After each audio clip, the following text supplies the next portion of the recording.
বন্ধুরা চলে এসেছি কম্পিউটার টিপস অ্যান্ড ট্রিক্সের নতুন আর একটা ভিডিও নিয়ে। আজ আমি আপনাদের কম্পিউটারে একটা বিশেষ গুরুত্বপূর্ণ সেটিং নিয়ে আলোচনা করব। যেটা হচ্ছে দেখুন আমার এখানে এই যে প্রোগ্রামিংগুলো দেখতে পাচ্ছেন নিচে দেখুন অনেকগুলো প্রোগ্রাম এখানে ওপেন করা আছে, যেমন মোজিলা ফায়ারফক্স আছে, এক্সেল আছে, ওয়ার্ড আছে, তারপর নোটপ্যাড রয়েছে। ধরুন এইসব নিয়ে আপনি কাজবাজ করছেন, হঠাৎ করে ধরুন আপনার কোনো চেনা পরিচিত কেউ এসে গেল, সেক্ষেত্রে আপনি এগুলো দেখাতে চান না যে আপনি এখানে আপনার কম্পিউটারে কি কি ইউজ করছেন। বা ধরুন আপনার অফিসের ক্ষেত্রে হতে পারে, আপনার কম্পিউটারটা অনেকেই চাইতে পারে যে একটু ইউজ করার জন্য, সেক্ষেত্রে আপনি তাদেরকে দেখাতে চান না যে আপনি এই মুহূর্তে কি কাজ করছেন বা কি করছেন। তো সেক্ষেত্রে আপনারা এটা কিভাবে হাইড করবেন, বা তাকে যখন কম্পিউটারটা দেবেন বা আপনার সামনে যখন কেউ চলে আসবে তখন আপনি একদম নিট অ্যান্ড ক্লিন নতুন একটা ডেস্কটপ এখানে নিয়ে চলে আসবেন। তো সেটা কিভাবে করবেন, সেটা করতে গেলে কি করতে হবে, আমাদের কিবোর্ড থেকে উইন্ডোজ আর ট্যাব বাটন প্রেস করতে হবে। উইন্ডোজ আর ট্যাব বাটন যেই প্রেস করব তখন আমাদের কাছে এরম একটা স্ক্রিন চলে আসবে। এখান থেকে দেখুন ডেস্কটপ 1 ডেস্কটপ 2 এরম করা রয়েছে। তো আমি সঙ্গে সঙ্গে এই ডেস্কটপ 2টাতে ক্লিক করব। ডেস্কটপ 2টাতে যে ক্লিক করব তো দেখতেই পাচ্ছেন আমার কাছে কিন্তু নতুন একটা ডেস্কটপ চলে এলো।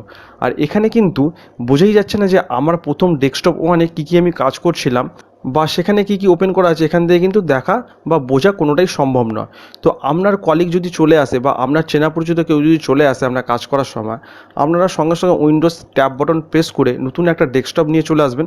সেক্ষেত্রে সে আর কোনো কিছু বুঝতেই পারবে না। বা আপনার অফিসের কলিগ যদি আপনার মেশিন নিয়ে কোনো কাজ করে, তাকে ডেস্কটপ 2 বা ডেস্কটপ 3 আপনারা যাই করুন না কেন সেরকমভাবে ওপেন করে দিয়ে দেবেন, সেক্ষেত্রে কিন্তু সে তার কাজ করে চলে যাবে। অথচ আপনি কি কাজ করছেন বা আপনি কি কাজ করেছেন সেটা কিন্তু সে বুঝতে পারবে না। আপনি যদি আবার আগের অবস্থায় ফিরিয়ে আনতে চান তো আবার পুনরায় উইন্ডোজ ট্যাব বাটন প্রেস করবেন। আপনার কাছে এরম অপশান চলে আসবে, এই যেরকম ডেস্কটপ 1 ডেস্কটপ 2 বা নিউ ডেস্কটপ। আপনি যদি নতুন আর একটা ডেস্কটপ ক্রিয়েট করতে চান তো এই প্লাস আইকনে ক্লিক করবেন, সঙ্গে সঙ্গে আমাদের কাছে ডেস্কটপ 3 দেখতে পাচ্ছেন, ডেস্কটপ 3 কিন্তু হয়ে গেল। তো আপনি যদি পুনরায় আবার নিজের ডেস্কটপে আনতে চান তো এখানে ডেস্কটপ 1-এ আমি ক্লিক করব। ক্লিক করার সঙ্গে সঙ্গে দেখতে পাচ্ছেন আমার যেইগুলো ওপেন করা ছিল সেই ডেস্কটপটা আমার কাছে কিন্তু চলে এলো। খুব সহজেই কিন্তু আপনারা এটা করে নিতে পারবেন বা লোকের কাছ থেকেও হাইড করতে পারবেন। এরপরে আর একটা সুবিধা কি আছে এটা ইউজ করার, সেটা আপনাদের দেখিয়ে দিই। আমরা যখন উইন্ডোজ ট্যাব বাটনটা প্রেস করব, যখন আমাদের কাছে এইরকম স্ক্রিনটা আসবে, ঠিক রাইট সাইডে দেখুন এখানে নাও বলে একটা অপশান আছে। তো এই যে গোল সার্কেলটা রয়েছে এটাকে ধরে যদি আমি নিচের দিকে নামাই তো এখান থেকে দেখতে পাবেন আপনারা কোন ডেটে কি কাজ করেছেন সব কিন্তু এখানে দেখতে পেয়ে যাবেন। যেমন দেখুন ইয়াস্টারডেতে এখানে দেখুন আমি কি কি করেছি বা কি কি ইউজ করেছি সব কিন্তু দেখাচ্ছে। বা আরেকটু নিচের দিকে যখন আসবো তখন দেখুন ডেট ওয়াইজ এখানে দেখুন দেখতেই পাচ্ছেন 16ই মার্চ আমি কি কি করেছি এখানে সব কিন্তু এখানে দেখাচ্ছে। আবার দেখুন 15ই মার্চে এখানে আমি কি কি ইউজ করেছি, যেমন এই যে এক্সেলের ইউজ করেছি, ফটোশপ ইউজ করেছি, তো এগুলো সব দেখিয়ে দিচ্ছে এরমভাবে। তো এটার একটা ভালো সুবিধা বা প্লাস পয়েন্ট যাই বলুন না কেন এটা কিন্তু রয়েছে। আপনারা কী ডেটে কী কাজ করেছেন সব কিন্তু এইটার সাহায্যে আমরা দেখে নিতে পারবো। তো আশা করি বন্ধুরা পুরো বিষয়টা আপনারা বুঝতে পেরেছেন।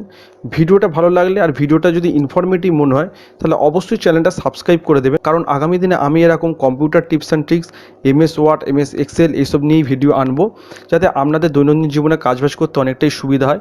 তাই চ্যানেলটা অবশ্যই সাবস্ক্রাইব করে রাখবেন আর বন্ধুবান্ধবদের মধ্যে শেয়ার করে দিন, এটা সবার সঙ্গে শেয়ার করে দিন যাতে সবাই জিনিসটা জানতে পারে, শিখতে পারে।